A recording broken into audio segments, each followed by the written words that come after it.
Bom dia, paz do Senhor. Eu sou o presbítero Jonas, do Ministério Moriá, e estaremos estudando hoje a lição da Escola Bíblica Dominical de número 3, que tem como título Fruto de um Trabalho Zeloso.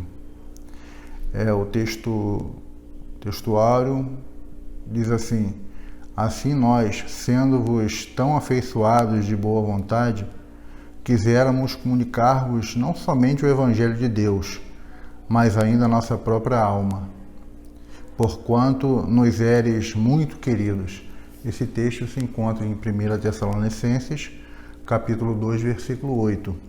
E a síntese diz assim: o caráter de uma comunidade não se constrói de modo repentino. É necessário forte investimento espiritual por meio de discipulado eficiente e de testemunho pessoal edificante.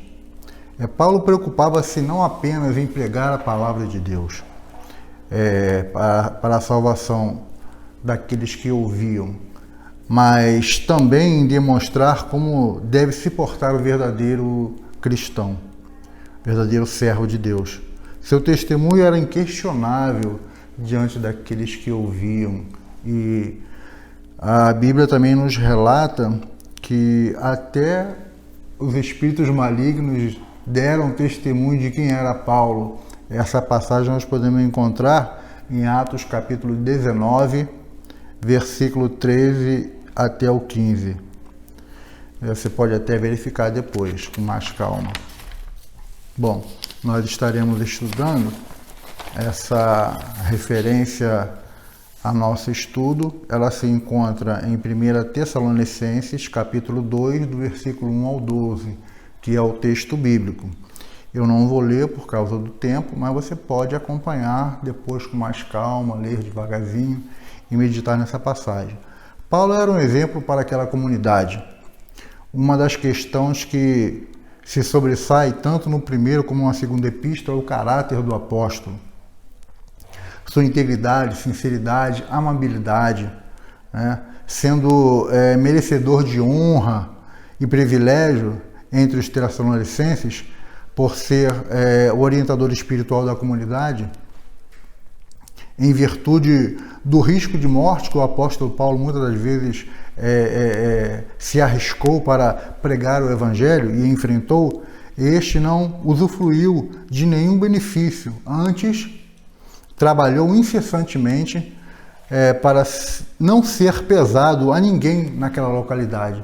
Paulo se preocupava também em fazer alguma atividade para não ser pesado na despesa ou na parte financeira que pudesse ajudá-lo na divulgação da palavra de Deus. Bom, nós temos aqui agora o ponto 1, que é o tópico 1, que vai falar o ministro como aquele que serve. E o subtópico, ele vem dizendo aquele que cuida dos outros. Então nós vamos ler, temos pouco tempo, nós iremos ler. Você nos acompanha aí. O vocacionado por Cristo possui um coração misericordioso capaz de compreender a realidade por meio da ótica da graça e do cuidado. Enquanto a sociedade atual apregou a individualidade como forma padrão de relacionamento, o servo de Cristo, envolvido na evangelização, discipulado e pastoreio, experimenta a força do amor que se doa para os outros. Enquanto as pessoas vivem numa ideia de eu sou o primeiro, o segundo e o terceiro, no individualismo do seu sucesso individual, sem precisar das pessoas, da ajuda das pessoas, Paulo ele mostra nas Escrituras, com a sua própria testemunho de vida, que nós devemos viver em comunidade, em comunhão. O próprio Jesus ele vai dizer lá em João capítulo 15, versículo 12, que o meu mandamento é este, que vos amei uns aos outros, assim como eu vos amei. Nós temos que experimentar esse amor que se doa, esse amor que vem de Cristo, um amor sem interesse, por você se preocupar em ajudar, em estar próximo das pessoas, para que elas possam também alcançar a salvação que é em Cristo Jesus. O modelo relacional que Cristo nos ensinou. E em Tessalônica, Paulo afirma cuidar daqueles irmãos, tanto como uma ama, que mesmo sem nenhum vínculo biológico com a criança que cuida, é responsável pela nutrição mais básica, como pelo carinho, um pai, cuja responsabilidade fundamental é a formação do caráter dos filhos que lhe são dependentes. O apóstolo não procurava benefícios próprios, mas o desenvolvimento daqueles irmãos. O que nós entendemos, irmãos, é que uma mãe, quando dá à luz e a criança nasce, a criança não é lançada fora. Ela é cuidada, ela é alimentada, ela passa por um processo de cuidado muito grande, porque ela necessita das pessoas que estão ao seu redor, principalmente dos seus pais. Assim é o novo convertido. A pessoa, quando vem para o Evangelho, aceita a Jesus, ela não pode ser ignorada. Ela é uma pessoa que nasceu agora, ela teve um novo nascimento.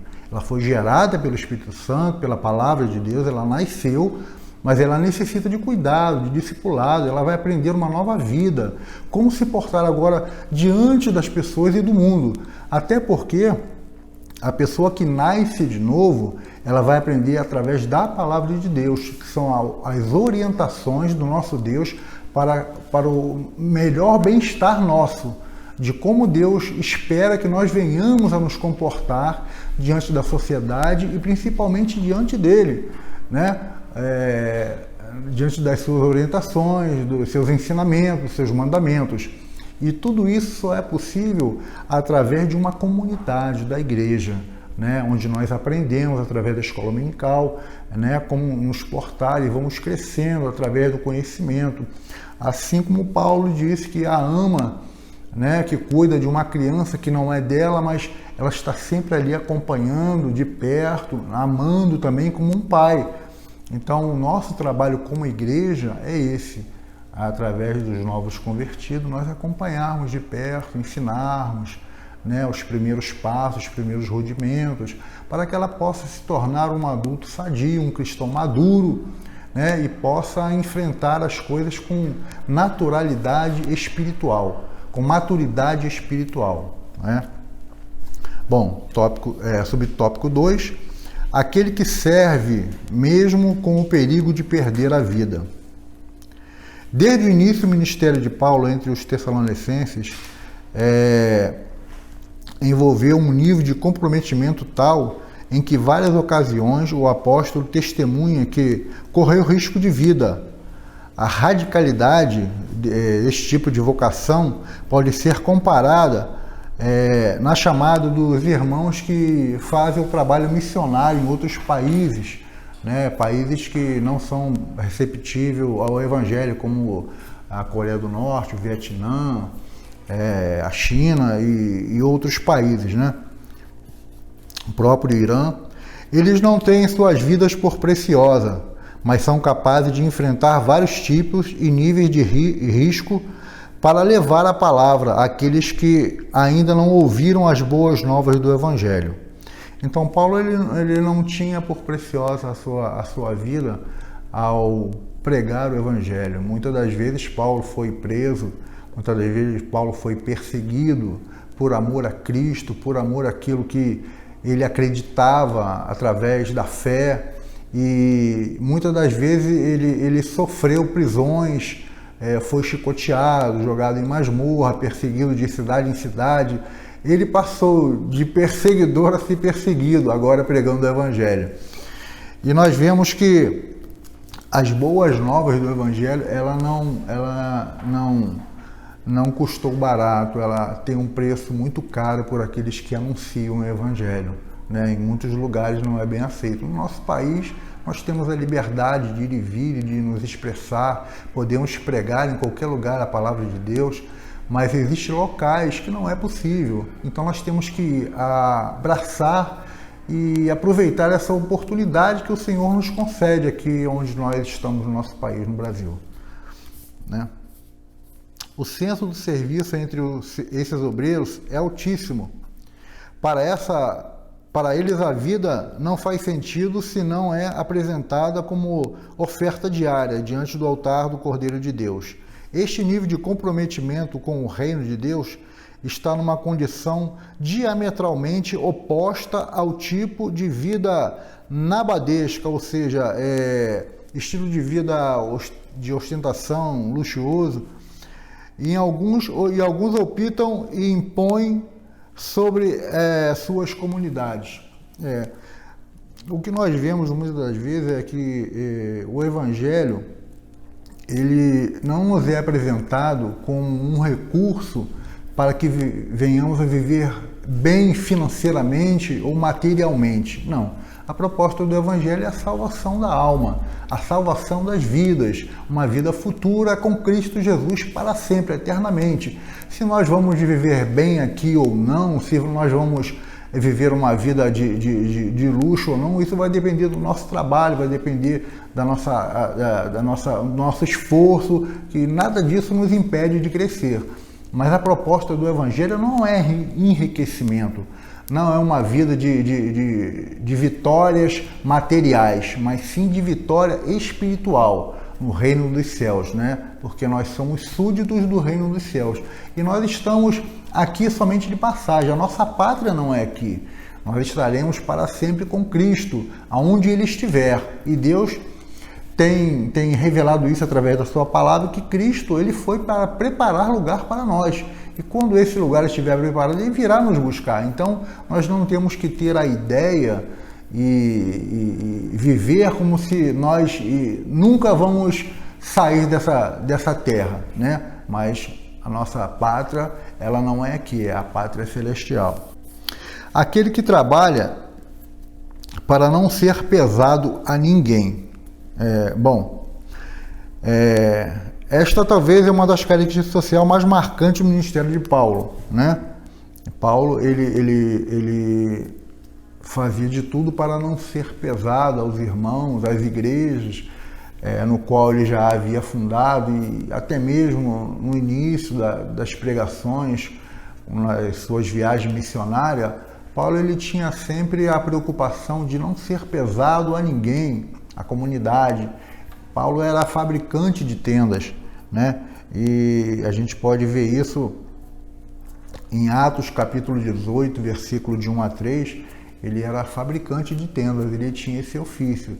Então, em certas ocasiões, ele, para não ser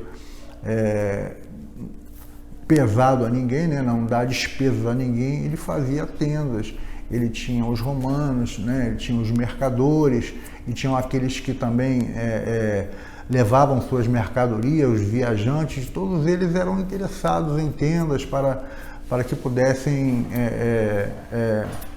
prosseguir com o seu trabalho. E Paulo, tendo esse ofício, ele tirava dali o seu sustento financeiro. Poucas vezes ele precisou de alguma igreja, de alguma comunidade, mas a maior parte das vezes que ele precisou foi para ofertar a outros irmãos que eram mais necessitados. Ele optou por um estilo de vida despojado, ao ponto que, na maioria do tempo, não necessitava de uma comunidade ou instituição para garantir o sustento financeiro. Ele mesmo produzia os recursos para a sua vida e manutenção. Deste modo, seus pedidos financeiros poderiam voltar-se para o sustento das novas comunidades fundadas. Esta opção de vida certamente exige muito mais daquela que realiza ações para o reino. Entretanto, o autoriza a exigir a todos em sua volta uma postura similar, ou seja, aquelas pessoas que vivem para o Evangelho, a Bíblia diz que o obreiro é digno do seu salário, né? Mas aquelas pessoas que são separadas para o ministério, espera-se que ela viva para o ministério, viva do ministério. Então, para essas pessoas, é lícito pagar o seu salário, porque ela vive para isso.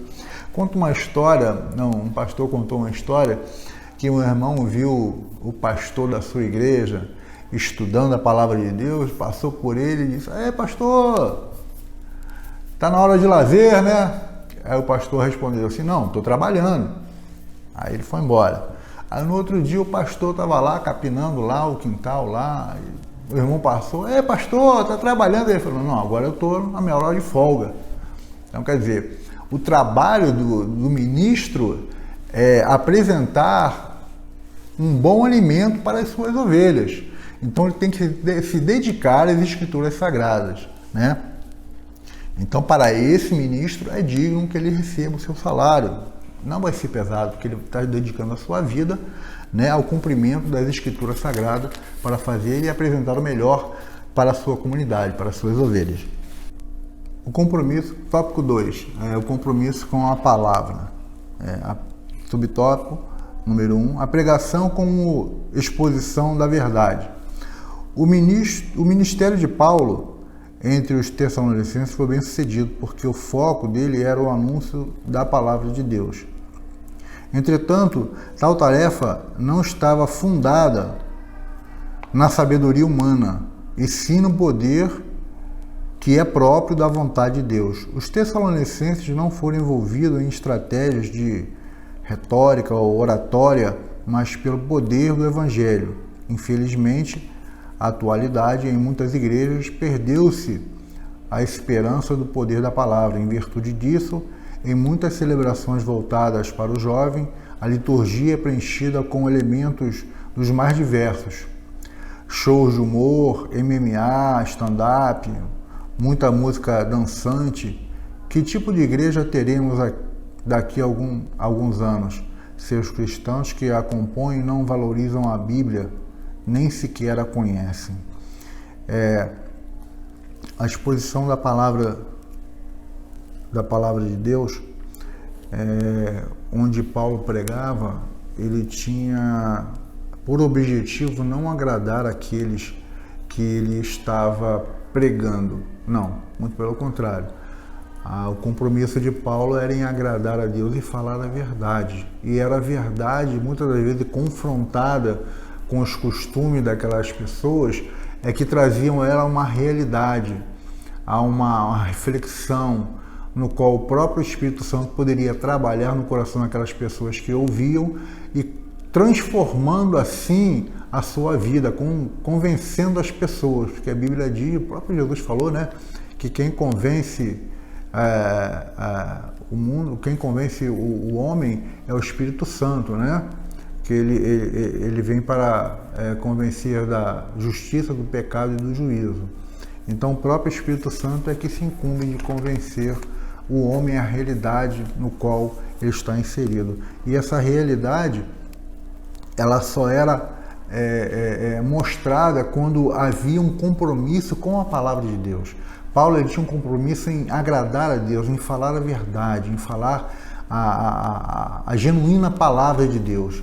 E nesse ponto ele obtinha sucesso nas suas pregações, nas suas investidas, porque ele sabia a quem ele servia, ele sabia o Deus no qual ele estava servindo, e sabia que Deus seria fiel se ele fosse fiel também à sua palavra.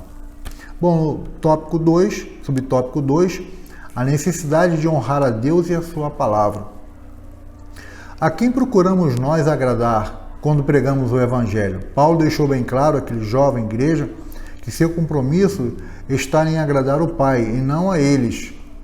Como foi dito, o apóstolo não temia o que podia acontecer quanto à reação dos Tessalonicenses, pois ele sabia que a provação de seu ministério não vinha das pessoas, mas do Deus que confirmara o seu ministério. Aquele que foi vocacionado por Deus, cabe o discernimento e a maturidade para permanecer firme em sua missão, mesmo quando todos e tudo volta-se como oposição. Nestes dias trabalhosos, o Evangelho não é bem recebido por uma geração incrédula e rebelde. Contudo, devemos ter a convicção de que não é a eles que buscamos agradar, mas ao Senhor. É bem notório que o ministério de Paulo, ele teve sucesso não somente porque ele pregava a palavra com verdade, confrontava essa palavra com a realidade das pessoas que estavam vivendo, mas o testemunho que ele dava também dava-lhe autoridade, porque o testemunho ele honra não somente a palavra que nós pregamos, mas ao Deus que nós servimos. E Paulo tinha esse compromisso. Em Filipos, Paulo foi preso por um breve período de tempo e durante 3 semanas ele ficou em uma masmorra, ele e Silas. Mas a Bíblia vai dizer que quando esses homens foram soltos, depois de um certo tempo, eles tiveram uma grande surpresa, porque aquele breve período de tempo que eles pregaram ali naquela cidade foi o bastante para converter muitas pessoas. O Espírito Santo trabalhou de maneira poderosa, tanto que esta cidade foi uma das primeiras cidades da Europa que Paulo pregou. E lá se deu a conversão de Lídia e do carcereiro, né? Onde o carcereiro pergunta: o que devemos fazer? O que devo fazer para me salvar? E Paulo diz: crê no Senhor Jesus e será salvo tu e a tua casa. Então nós vemos que Paulo sempre honrou a palavra de Deus e o testemunho que ele iria dar diante das pessoas que ouviam a sua palavra, porque todos observavam a conduta, todos observam o estilo de vida que as pessoas que pregam o evangelho vivem. E Paulo era irrepreensível na sua conduta para com aqueles que estavam de fora. Subtópico 3, o discernimento e a confiança dos Tessalonicenses. No caso da comunidade dos Tessalonicenses, apesar do pouco tempo de fé que eles possuíam, a palavra fluiu entre eles com naturalidade. Um dos motivos de tal desenvolvimento do evangelho nessa igreja foi o fato de os cristãos ali terem recebido a palavra de Paulo como palavra de Deus. Numa sociedade cheia de vozes e mecanismos de comunicação e discernimento, é um dos dons mais importantes. O discernimento é um dos dons mais importantes que precisamos cultivar. A maturidade para sermos capazes de rejeitar as falácias, os enganos, né? E acolher a voz do Senhor. Como o caso da igreja de Tessalônica, nos demonstra discernimento e vontade de Deus em sua relação direta com nossa intimidade com Deus e não com o tempo que possuímos de fé. Bom, aqui Paulo está mostrando aqui que deve haver um querer de você receber a palavra, não como uma palavra do homem, mas sim como uma palavra de Deus, as verdades contidas nas Escrituras Sagradas. E eles receberam a pregação de Paulo não como uma pregação de palavras de homem para convencer as pessoas, não. Eles receberam como a palavra do próprio Deus que os orientava e estava preparando aquelas pessoas para receberem algo de bom, né? Que o Evangelho oferece, que é a nova vida, né, em Cristo Jesus. E eles não receberam aquela palavra ali como falácia, como engano, como historinha, não, receberam com verdade, com veracidade, né? E eles tiveram um discernimento para entender que aquilo ali era a vontade de Deus. Paulo não estava ali fazendo a sua própria vontade, Paulo estava fazendo a vontade de Deus, né? Nós podemos ver essa passagem em 2 Tessalonicenses, capítulo 2, versículo 13. Tópico 3. Os objetivos de um ministério íntegro. Nós temos aqui por subtítulo colaborar para o desenvolvimento de uma comunidade espiritual sadia. O zeloso trabalho de Paulo tinha um objetivo claro: colaborar no crescimento espiritual dos Tessalonicenses, de tal forma que eles chegassem ao nível de intimidade desejado por Deus.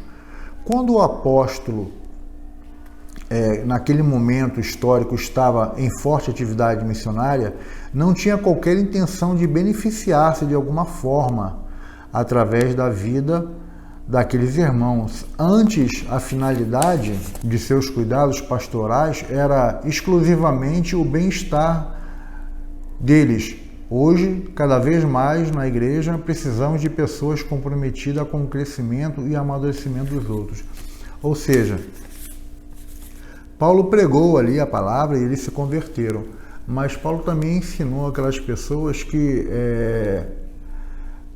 além da comunhão em comunidade, devemos ter também uma comunhão individual para com o nosso Deus.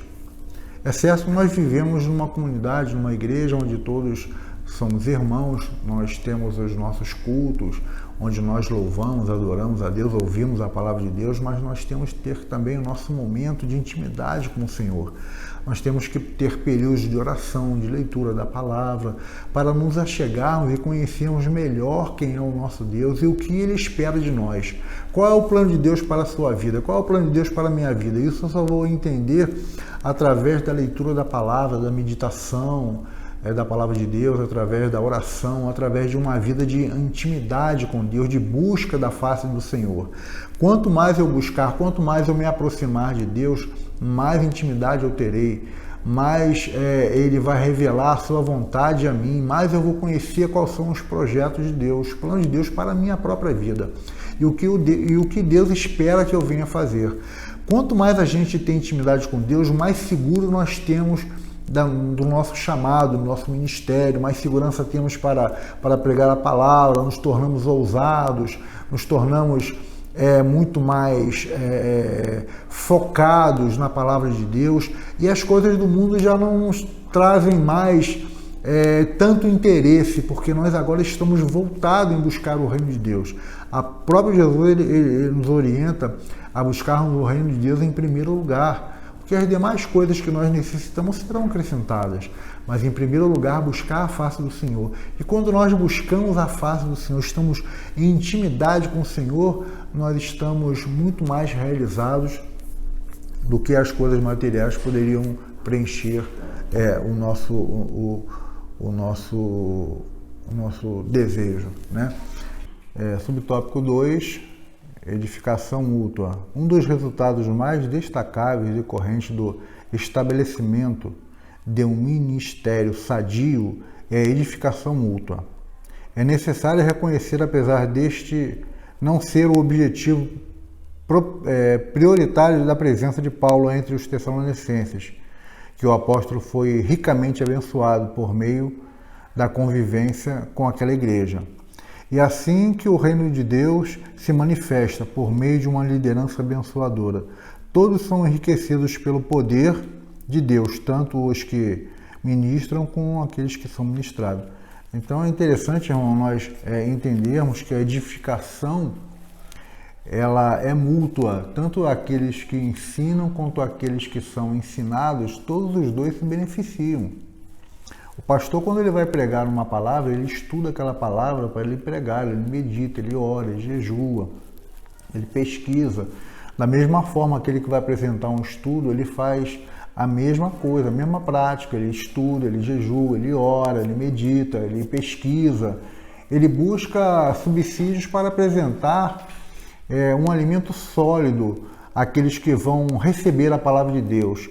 Temos também a revelação de Deus quando nós estamos buscando o conhecimento para apresentar uma pregação, um estudo edificante para a igreja. A revelação de Deus através da sua palavra é muito importante. Isso traz bênçãos enriquecedoras para a nossa vida, para o nosso conhecimento. Então, tanto aqueles que ministram, porque eles primeiro estão buscando, né? Estão se edificando, eles estão buscando conhecimento, estão buscando verdades para apresentar à igreja. A igreja, quando recebe, ela se alimenta também. Ela está se alimentando das verdades das Sagradas Escrituras, daquilo que Deus quer falar, porque quando alguém ministra a palavra de Deus, nós não recebemos aquela palavra como palavra de homem, nós recebemos aquela palavra como palavra de Deus, aquilo que Deus quer falar para nós. Não aquilo que nós gostaríamos de ouvir, mas aquilo que nós precisamos ouvir de Deus para nosso enriquecimento, fortalecimento, edificação diante do nosso Deus, né? Então, por isso que a edificação ela se torna mútua, tanto aquele que ministra quanto aqueles que são ministrados são enriquecidos e abençoados.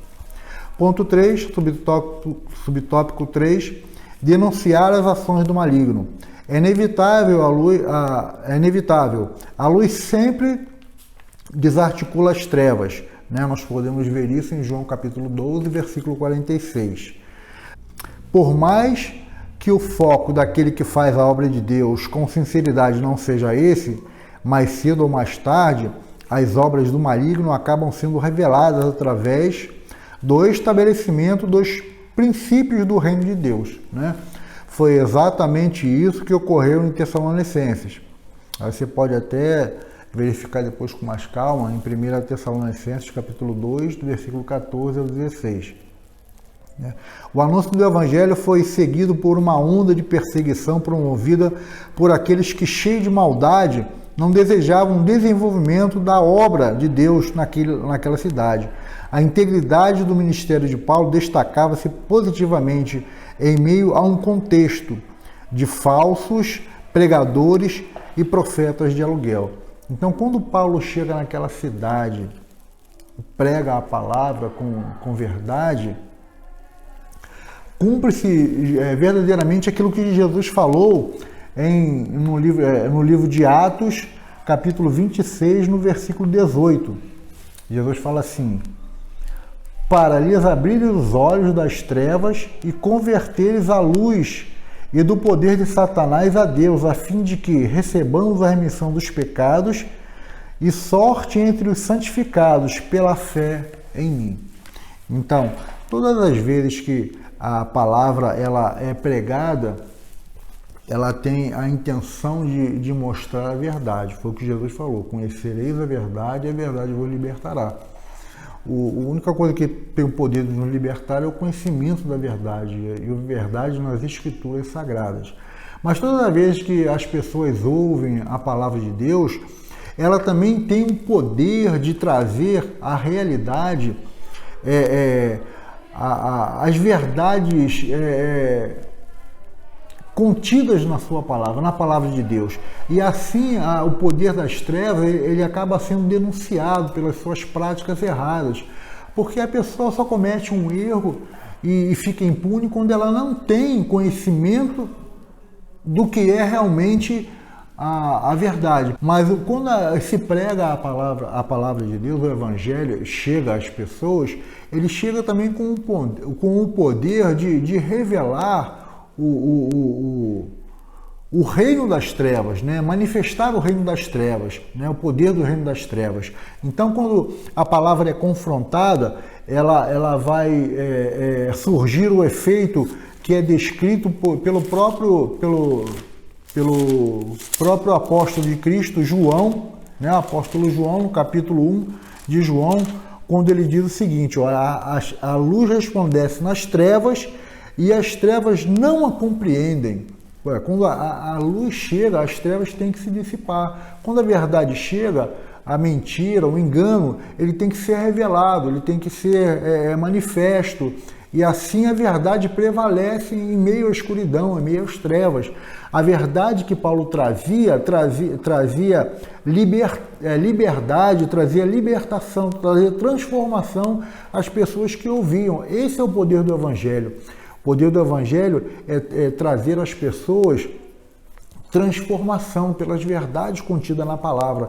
E essa palavra não é uma palavra vazia, é uma palavra que ela veio diretamente de Deus. Por isso ela tem o poder de transformar as pessoas.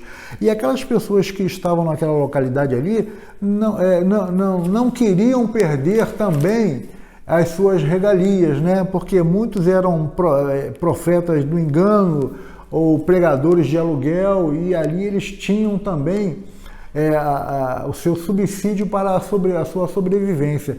E quando Paulo chega pregando a verdade, e essa verdade é gratuita, eles se sentiram incomodados, porque eles estavam vendo pessoas se convertendo, né? Ouvindo a palavra da verdade e se convertendo a Cristo e deixando de praticar as coisas erradas que praticavam. Então isso estava incomodando aquelas pessoas. Por isso houve uma grande perseguição. Mas a palavra de Deus ela não volta vazia, como diz lá em Isaías, né? Antes ela cumpre o propósito para o qual ela foi enviada. Bom, concluindo agora a nossa lição de hoje, a conclusão diz assim: o bem-estar da jovem igreja em Tessalonicenses não era fruto do acaso. Como vimos durante a lição, o padrão paulino de implantar novas igrejas e de discipular novos cristãos fez com que aquele grupo de irmãos, mesmo tendo convivido pouco tempo com o apóstolo, tivesse um nível de espiritualidade diferenciado. Nós, como igreja, na atualidade, precisamos cada vez mais disso: amor, integridade e responsabilidade. São elementos cruciais para o sucesso do ministério de qualquer um que anuncia o Evangelho, né? As boas novas do Evangelho. Bom, chegamos ao final de mais uma lição. Espero que você possa meditar também em tudo que foi falado e também acompanhar, né, lendo o livro de Tessalonicenses, que é uma das epístolas muito gratificante e marcante para a nossa vida cristã. Que Deus abençoe. Fique em paz, em nome de Jesus.